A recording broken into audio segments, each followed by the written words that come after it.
पतली कमर वाली जेठानी की मोटी कमर वाली देवरानी। चलो सबके लिए मसालेदार खाना बन गया और मेरे लिए सैलेड। पता नहीं वो मेरी होने वाली देवरानी नंदिनी कैसी होगी। अब उसे तो मैंने कभी देखा नहीं है, ना मेरे ससुराल वालों ने उसे देखा है, पर वो भी जरूर मेरी तरह फिट और पतली कमर वाली मॉडर्न लड़की ही होगी। ये है पतली कमर वाली मॉडर्न इशिता, जिसे अपने फिगर अपनी सेहत का बड़ा ध्यान है। इधर पास के गांव में एक घर के बाहर एक मोटी सेहतमंद लड़की नंदिनी एक ठेले वाले के पास खड़ी समोसे खा रही थी। अरे भैया और दीजिए ना समोसे। अरे बस, अगर तुम्हारी माँ को पता चला कि मैंने तुम्हें समोसे खिलाए हैं तो वो डंडे से मार मार कर मेरी हालत खराब कर देगी। अरे कुछ नहीं बोलेगी मेरी माँ, आप दीजिए मुझे और समोसे। तभी समोसे वाला मदन जैसे ही नंदिनी को और समोसे देता है तो सामने सड़क पर खड़ी नंदिनी की माँ शांति जोर से चिल्लाती है, नंदिनी। अपनी माँ की आवाज सुनकर नंदिनी के होश उड़ जाते हैं। अरे बाप रे, माता जी आ गई। तभी मदन हवा की रफ्तार से उल्टे पांव अपना ठेला लेकर वहाँ से भाग जाता है। अरे वो ठेले वाले कहाँ भाग गया? तुझे मना किया था ना मैंने कि तू बाहर की चीजें नहीं खाएगी। अपनी हालत देख, मोटी भैंस की तरह हो चुकी है तू। घर चल, आज तेरी जम के खबर लेती हूँ मैं। इधर इशिता अपने आलीशान बड़े से ससुराल में घर के लिविंग रूम में डाइनिंग टेबल पर सबके साथ बैठी थी। वहाँ इशिता का पति महेश, सास ससुर जानकी दर्पण, बूढ़ी दादी सास नीलिमा, दो नंद रिया साक्षी और देवर अजय, ये सब थे। इशिता के ससुराल वाले काफी अमीर और मॉडर्न लोग हैं। सामने इशिता के बनाए पकवान, पुलाव, सब्जी, चिकन करी, पराठे और भी कई सारी चीजें थी। सब मसालेदार खाना खा रहे थे और इशिता डाइट वाला सैलेड खा रही थी।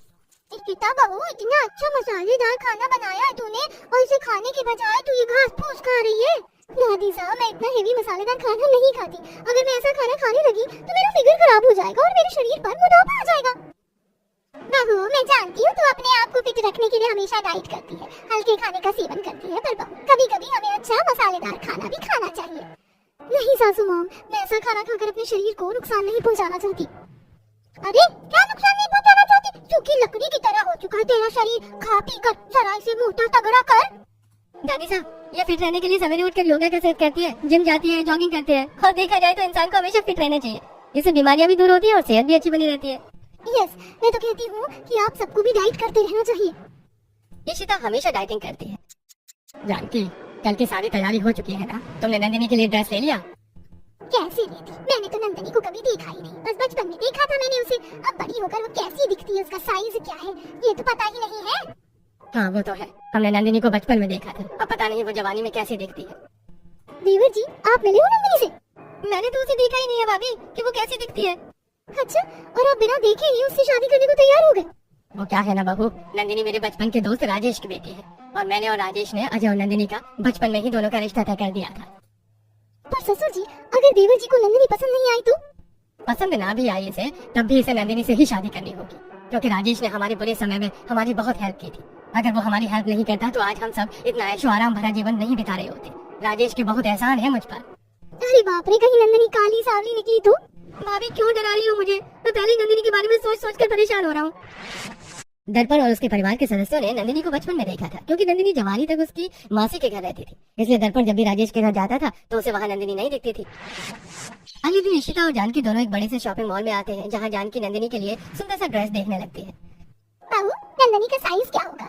उसकी तेरी तरह ही पतली कमर होगी शायद। हम तेरे नाप के हिसाब से इसके लिए कपड़े ले लेते हैं।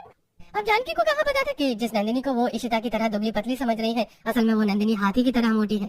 इधर नंदिनी अपने बड़े से घर के लिविंग एरिया में बैठी दोनों हाथों से कचौड़ी और बिरयानी खा रही थी। वहाँ उसके माता पिता राजेश, शांति और छोटा भाई अतुल था। नंदिनी के परिवार वाले भी काफी धनी लोग हैं। जरा इंसान की तरह खाना खा खा कर फूले हुए गुब्बारे की तरह हो चुकी है। माँ, मैंने आपको कितनी बार कहा है कि आप मुझे खाने के मामले में कुछ मत बोला कीजिए। आपको पता है ना मुझे खाना कितना पसंद है। अरे तो खाने की भी कोई लिमिट होती है, जानवर की तरह सारा दिन ठूसते नहीं रहते लोग खाना। हाथी जैसी वजनदार हो चुकी है, तो अपनी हालत देख जरा। नंदिनी, तुम अपनी सेहत पर ध्यान दो। आज तुम्हें लड़के वाले देखने आ रहे हैं। हमने तुम्हारा रिश्ता बचपन में मेरी दोस्त दर्पण के बेटे अजय के साथ तय किया हुआ है। वो सब आज तुम्हें देखने आ रहे हैं, तो तुम कोई ढंग के नए कपड़े पहन लो। तभी नंदिनी जैसे उठकर खड़ी होती है तो पीछे से उसका कुर्ता फट जाता है। ये कुर्ता भी फट गया। अरे कम कर अपना ये मोटा शरीर, जब भी कोई कपड़े पहनती है तो उन कपड़ों को फाड़ ही देती है। नंदिनी को बचपन से खाने का बड़ा शौक है। वो सारा दिन कुछ न कुछ खाती ही रहती थी और उसके इस मोटे शरीर का राज भी सारा दिन खाना ही है। शाम के समय इशिता रसोई में खड़ी जूस पी रही थी। बचा हुआ जूस फ्रिज में रख लेती हूँ, रात को आकर पी लूंगी। इशिता बाहर जाती है तो सभी घर के लोग लिविंग रूम में खड़े थे। सब तैयार हो गए ना? पता नहीं नंदिनी कैसी होगी दिखने में। अरे चिंता मत कर, नंदिनी इशिता की तरह ही मॉडर्न दुबली पतली सुंदर होगी। हाँ हाँ भाई, नंदिनी बिल्कुल भाभी की तरह ही होनी चाहिए। इतनी बड़ी होने के बाद भी भाभी आज भी कितनी जवान और सुंदर दिखती है। देवर जी चिंता मत कीजिए, नंदिनी भी मेरी तरह ही होगी। अब चले नंदिनी को देखने के लिए, हम सब बहुत एक्साइटेड हैं। इशिता इशिता एक महीना पहले ही इस घर में शादी करके आई थी। तभी सब बाहर आते हैं और गाड़ियों में बैठकर यहाँ से निकल जाते हैं। थोड़े समय बाद सब पास के गांव राजेश के घर पहुँच जाते हैं। कैसा है मेरा यार राजेश? बढ़िया हूँ, तू कैसा है भाई? अरे भाभी जी, मासी जी, आइए आइए। राजेश सबको घर के अंदर लेकर आता है। तो अंदर से राजेश का घर भी काफी बड़ा था। सब घर के लिविंग रूम में सोफे पर बैठे थे। वहाँ नंदिनी नहीं थी। नंदिनी बिटिया कहाँ है? वो कमरे में है, तैयार हो रही है। राजेश, हमें इस महीने ही बच्चों को शादी करवानी है। मैं नहीं चाहता कि बच्चों की शादी में देरी हो। इधर नंदिनी अपने कमरे में नया ड्रेस पहनकर बैठी थी। ये ड्रेस उसे काफी टाइट हो रहा था। मेरी मोटी कमर के कारण ये ड्रेस तो मेरी कमर में ही फंस गई। कितनी टाइट हो गई है ये ड्रेस। पता नहीं वो लोग मेरे मोटे शरीर को देखकर क्या सोचेंगे, वो मुझे पसंद भी करेंगे या नहीं। नंदिनी परेशान होने लगती है। तभी वो कमरे से बाहर आती है और अजय के पास सोफे पर आकर बैठ जाती है। नमस्ते काकी जी। काकी जी? दामाद जी, ये हमारी बेटी नंदिनी है। ये सुनकर सब दंग रह जाते हैं और अजय उठकर खड़ा हो जाता है। क्या? ये नंदिनी है? सब नंदिनी को ऊपर से नीचे तक देखने लगते हैं। अरे बाप रे, ये नंदिनी तो पानी की टंकी की तरह मोटी है। जी भाभी जी, नंदिनी का मोटापा थोड़ा बढ़ चुका है, इसलिए ये इतनी मोटी हो चुकी है। माँ, आप सब 1 मिनट बाहर आइए। अजय और सब बाहर चले जाते हैं। ये सब अचानक बाहर क्यों चले गए? कहीं ऐसा तो नहीं कि उन्हें नंदिनी पसंद नहीं आई? और ठूस अपने पेट में अनाज और बढ़ा अपने शरीर पर मोटापा। इधर अजय और सब घर के बाहर खड़े थे। माँ, ये क्या है? ये नंदिनी तो कितनी मोटी है। हाँ, नंदिनी तो वाकई में बहुत ही मोटी है। माँ, मुझे उस मोटी लड़की से शादी नहीं करनी है। चलिए यहाँ से। अजय, तुम्हारी शादी नंदिनी से ही होगी। ये मत भूलो, उसके पिता का हम पर बहुत बड़ा एहसान है। पर पिताजी, नंदिनी तो कितनी मोटी है। अजय और उसकी जोड़ी कैसे कहीं से भी जम नहीं रही है। हाँ महेश, मैं सालों पहले अपने दोस्त को जुबान दे चुका हूँ। अब अगर इन वक्त पर मैं अपनी जुबान से मुकर जाऊंगा तो मेरी क्या इज्जत रह जाएगी अपने दोस्त की नजरों में। ससुर जी की बात सही है। देवर जी, वैसे भी नंदिनी का वजन तो कम हो सकता है ना, आप चिंता क्यों करते हो? हम उसका मोटापा कम कर देंगे। तभी इशिता सबको समझाती है, जिसके बाद अजय और सब मान जाते हैं और सब अंदर आकर नंदिनी और अजय की शादी 1 महीने के बाद की तय करके अपने घर चले जाते हैं। आप सबने मिलकर मुझे बलि का बकरा बना दिया है। इतनी मोटी लड़की से शादी होगी मेरी। हम देखेंगे तो कितना मजाक बनाएंगे सब मेरा। अजय अपने कमरे में चला जाता है। अब इसी तरह दिन प्रतिदिन बीतने लगे। दोनों परिवार वाले शादी की तैयारियों में लग जाते हैं। एक शाम इशिता और जानकी दोनों नंदिनी का शादी का लहंगा लेने मॉल जाते हैं। उस नंदिनी की कमर तो कितनी मोटी है, वो उसे लहंगा नहीं हो पाएगा। माँ जी, मैं नंदिनी का एक ड्रेस साथ में लेकर आई हूँ। हम उस ड्रेस के नाप का नंदिनी की शादी का लहंगा ले लेते हैं। इशिता शॉप वाले को नंदिनी का वो ड्रेस दिखाती है। अरे भाई, इतना बड़ा कुर्ता! ये कुर्ता है या सर्कस का तंबू? आप इस नाप का दुल्हन का लहंगा दिखाइए। इस नाप का लहंगा यहाँ तो क्या पूरी दुनिया में कहीं नहीं मिलेगा। ये ऑर्डर पर बनना पड़ेगा। हाँ तो ठीक है, आप बनाकर तैयार रखिए इस नाप का लहंगा। पता नहीं जब हमारे रिश्तेदार आस पड़ोस वाले नंदिनी को देखेंगे तो क्या कहेंगे। अब इधर नंदिनी भी अपनी माँ के साथ एक कपड़ों की दुकान में थी। नंदिनी जो भी कपड़े ट्राई करके देख रही थी वो फटते जा रहे थे। अरे ये क्या कर रही हो तुम? अब तक 4 कुर्ते फाड़ चुकी हो तुम हमारे। तो आप मेरे नाप का कोई ऐसा ड्रेस दिखाइए ना। इतने छोटे कपड़े क्यों दिखा रहे हो मुझे? इतने बड़े कपड़े नहीं रखते हम, जाइए कहीं और से खरीद कर लीजिए कपड़े। नंदिनी को उसके नाप के कपड़े नहीं मिल रहे थे। अब इसी तरह शादी वाले दिन जानकी के घर कई सारे मेहमान आ चुके थे। तभी सब बारात लेकर नंदिनी के घर के बाहर आ गए हैं, जहाँ अजय मंडप के बाहर बैठ जाता है। नंदिनी कहाँ है? शांति नंदिनी के कमरे में आती है और नंदिनी अपने कमरे में दुल्हन के अवतार में बैठी समोसे खा रही थी। ये बाहर दरवाजे पर बारात खड़ी हुई है, यहाँ भैंस की तरह खाने पर बैठी हुई है। और ये यहाँ भैंस की तरह खाने बैठी। अरे उठ नंदिनी, अब तो अपना खाना छोड़। तभी शांति नंदिनी को बाहर अजय के पास लाकर बिठा देती है। अब नंदिनी की मोटी हालत देखकर सारे मेहमान रिश्तेदार सब हक्का बक्का रह जाते हैं। ये क्या जानकी बहन, दुनिया में क्या लड़कियों की कमी थी क्या, जो आप अपने इतने हैंडसम बेटे की शादी इतनी मोटी टार्जन लड़की के साथ करवा रहे हो? नंदिनी मोटी है तो क्या हुआ, बाद में ये पतली भी हो जाएगी। मुझे तो लगता है अपनी इस मोटी देवरानी को तुमने पसंद किया है। तुमने सोचा होगा कि मुझसे ज्यादा सुंदर मेरे ससुराल में कोई ना दिखे, इसलिए तुमने जानबूझकर अपने देवर के लिए इस मोटी लड़की को पसंद किया होगा। तभी वहाँ नंदिनी की सहेलियाँ आती हैं। अब भी जानवी इस मोटी की शादी हो रही है। जरूर इसका पति भी लंगड़ा लूला ही होगा, क्योंकि अच्छे लड़के तो इस आटे की बोरी से शादी करेंगे नहीं। अब सारे लोग तरह तरह की बातें करके नंदिनी के मोटापे को देखकर हंसने लगते हैं। थोड़े समय बाद शादी हो जाती है और सब नंदिनी को लेकर अपने घर आते हैं, जहाँ जानकी के घर में आस पड़ोस वाली कई सारी महिलाएं थी। ये क्या जानकी जी, किस मोटी लड़की को आपने अपने घर की बहू बना लिया?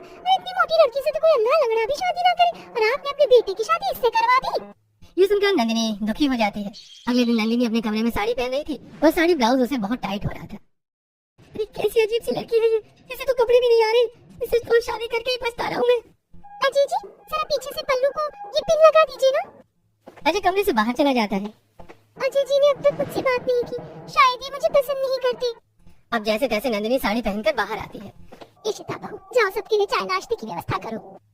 दोनों देवरानी जेठानी रसोई में आते हैं, जहाँ दोनों अपने हाथों से चाय नाश्ते की व्यवस्था करने लगते हैं। नंदिनी को खाना बनाना बहुत अच्छे से आता है। यार तू कितनी मोटी है नंदिनी, इतने मोटे शरीर में तुझे घबराहट नहीं होती क्या? अपनी सेहत पर कुछ तो ध्यान दे तू। तेरी कमर देख कैसे पहाड़ की तरह बड़ी हो चुकी है। मैं हर बार अपना मोटापा कम करने की कोशिश करती हूँ जेठानी जी, पर मुझसे हो ही नहीं पाता। तू जरा खाने पीने पर कंट्रोल कर अपना, मुझे देख मैं कैसे अपने आप को फिट रखती हूँ। दोनों बातें करते करते नाश्ता बनाने लगती है। अब नाश्ते में इशिता सबके लिए बर्गर और पराठे बना रही थी। नंदिनी मैं 2 मिनट में कमरे में जाकर आती हूँ, तू नाश्ते पर ध्यान दे। इशिता बाहर चली जाती है। वाह बर्गर और पराठे थोड़ी खा ली थी, बहुत भूख लगी है। तभी नंदिनी वहीं खड़े खड़े पराठे और बर्गर खाने लगती है। वाह जेठानी जी के हाथ में तो कितना अच्छा स्वाद है। फिर क्या था, नंदिनी गपागप सारे बर्गर और पराठे अकेले ही खा जाती है। थोड़े समय बाद इशिता रसोई में आती है। अरे सारा नाश्ता कहाँ चला गया? जेठानी जी वो तो मैं खा गई। क्या खा गई? वो मुझे भूख लगी थी और फिर मैं अपने आप को रोक नहीं पाई। इतनी मेहनत से मैंने सबके लिए नाश्ता बनाया था, फिर से नाश्ता बनाना होगा। तभी दोनों फिर से नाश्ता बनाने में लग जाती हैं। इशिता अपने लिए फ्रेश जूस और सैलेड बनाती है। जेठानी जी क्या इस घर में कोई मरीज है? नहीं तो फिर ये घास फूस जैसा नाश्ता किसके लिए बना रही हो आप? ये मेरे लिए। मैं हमेशा डाइट करती हूँ, मेरे फिट रहने का यही राज है। इनसे कहाँ पेट भरता होगा जेठानी जी? मैं तो कहती हूँ तू भी आज से डाइट करना शुरू कर दे और मेरे साथ रोज सवेरे योगा और एक्सरसाइज कर। फिर देख कैसे तेरे शरीर की चर्बी पिघलती है। अरे नहीं बाबा नहीं, मुझसे तो एक पल के लिए भी भूखा नहीं रहा जाता। तभी दोनों बाहर आते हैं नाश्ता लेकर। अब जैसे ही नंदिनी सबके पास डाइनिंग टेबल पर कुर्सी पर बैठती है तो उसके मोटे और भारी वजन से कुर्सी टूट जाती है और नंदिनी नीचे गिर जाती है। मेरी कमर। ओह माय गॉड नंदिनी उठ, तुझे लगी तो नहीं? और बढ़ा ले थोड़ा अपना वजन, इतनी कीमती कुर्सी तोड़ दी हमारी। आ जमीन पर जाकर बैठ। आप सबने मेरा जीवन ही बर्बाद करके रख दिया है। माँ इस मोटी से शादी करवा दी है आपने। अजय गुस्से में वहाँ से चला जाता है। ये देखकर नंदिनी दुखी हो जाती है। थोड़े समय बाद इशिता घर की सफाई करती है तो नंदिनी खाने में लगी रहती है। अगले दिन सवेरे के 6 बजे रोज की तरह इशिता छत पर योगा करके एक्सरसाइज करती है। चलो अब जॉगिंग करके आती हूँ, फिर सबके लिए चाय नाश्ते की व्यवस्था भी करनी है। इशिता नीचे आती है तो उसके पास अजय आता है। गुड मॉर्निंग देवर जी, नंदिनी जाग गई? वो तो भैंस की तरह फैली पड़ी है कमरे में। इतना कहकर अजय वहाँ से चला जाता है। लगता है देवर जी नंदिनी से खुश नहीं है। अब इसी तरह दिन प्रतिदिन बीतने लगे। अजय और परिवार में सब नंदिनी से नफरत करने लगते हैं। अजय तू उससे बात तक नहीं करता। एक शाम नंदिनी अपने कमरे में उदास बैठी थी, तभी इशिता वहाँ आती है। क्या हुआ मेरी गोल मटोल, इतनी उदास क्यों बैठी हो? जेठानी जी मेरा शरीर मोटा है, इसमें मेरी क्या गलती है? क्यों अजय जी मुझसे बात नहीं करते? परिवार में भी सब मुझसे नाराज रहते हैं। नंदिनी देखा जाए तो देवर जी की नाराजगी सही है।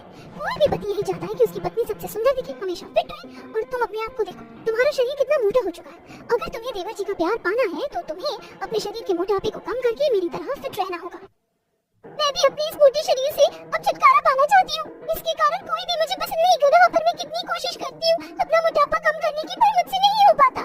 तो चिंता मत कर, अब जैसा जैसा मैं कहती हूँ तो वैसा ही करती जा, फिर देख कैसे तेरे शरीर का ये मोटापा दूर होता है। अगले दिन सवेरे के 5 बजे इशिता नंदिनी को जगाती है। जेठानी जी थोड़ी देर सोने दीजिए ना, बहुत नींद आ रही है।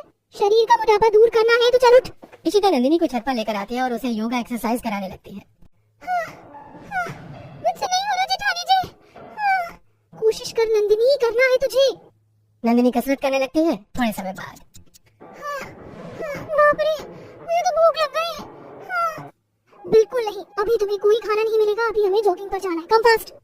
तभी नंदिनी इशिता के साथ जॉगिंग करने आती है बाहर। अब जॉगिंग करने में वो थकने लगती है, पर इशिता उसे रुकने नहीं देती। थोड़े समय बाद दोनों घर आते हैं तो इशिता अपने हाथों से सैलेड बनाकर नंदिनी को देती है। ये क्या है जेठानी जी, मैं ये नहीं खाऊंगी। अब से तुझे ऐसा ही खाना मिलेगा, आज से तेरा हैवी और मसालेदार खाना हमेशा के लिए बंद। अब इसी तरह दिन प्रतिदिन बीतने लगे। इशिता रोज नंदिनी को खाने में सैलेड, हल्का खाना, डाइट करवाने लगी।